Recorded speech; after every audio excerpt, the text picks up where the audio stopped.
বিশ্বাস করেন আমাদের দেশে কেউ কেউ বলেন যে বাংলাদেশে যারা ওয়াহাবি রসুলের শান বোঝে না, রসুলের ইজ্জত বোঝে না, রসুলের ফজিলত বোঝে না। আমি আপনাদের সামনে স্পষ্ট বলে যাই, বাংলাদেশে ওয়াহাবি বলতে কিচ্ছু নাই। কথা বল না, ওয়াহাবি বলতে কিচ্ছু এটা গুতাগুতি আর ফারাফারি ছাড়া কিচ্ছু না। কথা বলেন ঠিক কি না? আমাকে একজন বলেছে, হুজুর আপনি দীর্ঘদিন আমাদের পক্ষে ছিলেন, এখন কেন আমাদের বিপক্ষে চলে গেলেন?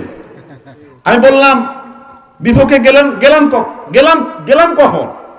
আমি আগেও আপনাদের পক্ষে, এখনো আপনাদের পক্ষে, ইসলামের পক্ষে, কোরআনের পক্ষে। কথা বলেন ঠিক কি না?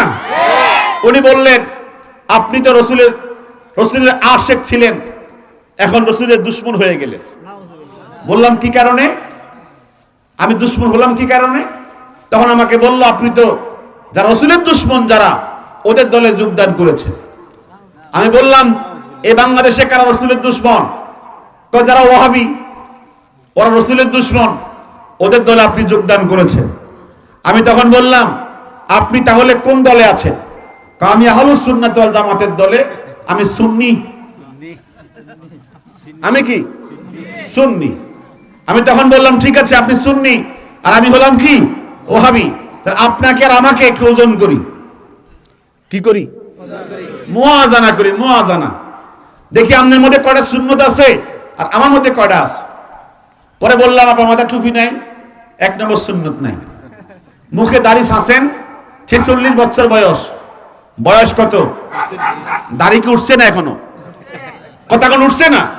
দাড়ি ছাঁচে যে একবারে এভাবে কি রয়েছে, এবারে মানে কি বলতাম আপনার ছাঁচিন্ন অবস্থা দেখা যায়।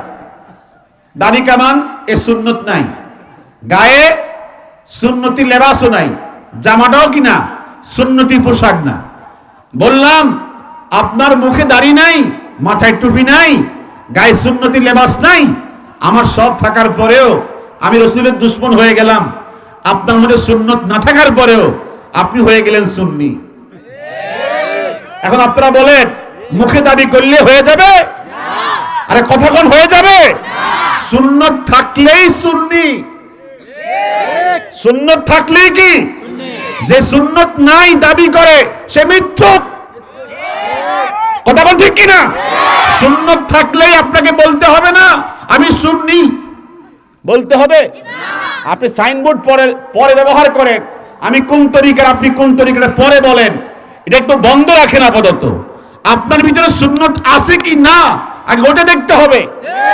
দল পরে আগে আমার মধ্যে সুন্নত আছে কিনা, আপনার মধ্যে সুন্নত আছে কিনা। সুন্নত যার মধ্যে আছে তিনি সুন্নি, যার মধ্যে সুন্নত নাই আর দাবি করে সুন্নি, মিথ্যুক। কথা কোন ঠিক কিনা?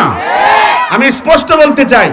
উনাকে আমি বললাম, আপনি আমাকে একটা উদাহরণ দেন, আমি রসুলের দুশমন হলাম কি কারণে, একটা দৃষ্টান্ত দেন।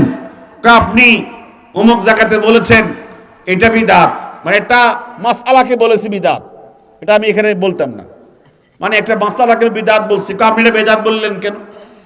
বেদাত বলার কারণে বুঝছি আপনি কি রসুলের দুশমন, মানে তারা দাঁড়ায় আর কি, আমি বুঝছি দাঁড়ানো বেদাত। কথা কন না, এটা আমি কি কইছি?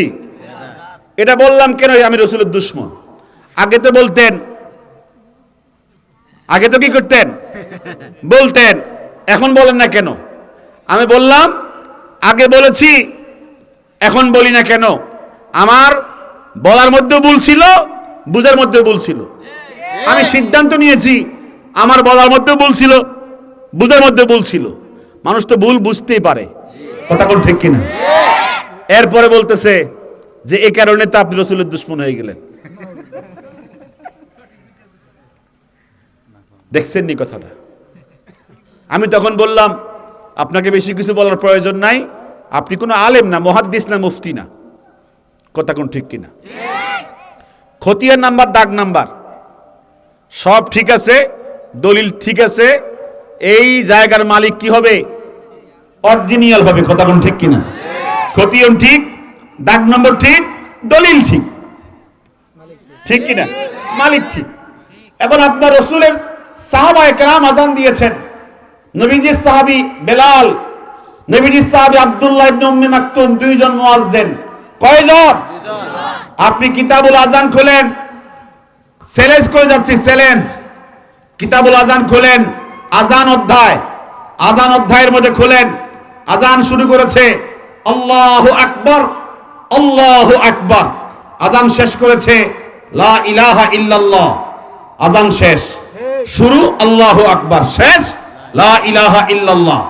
যুগে যুগে আযানের শব্দ ছিল 15টা। কথা কোন কয়টা? 15টা। আর বর্তমানে আযানের শব্দ হয়েছে 17টা। কয়টা?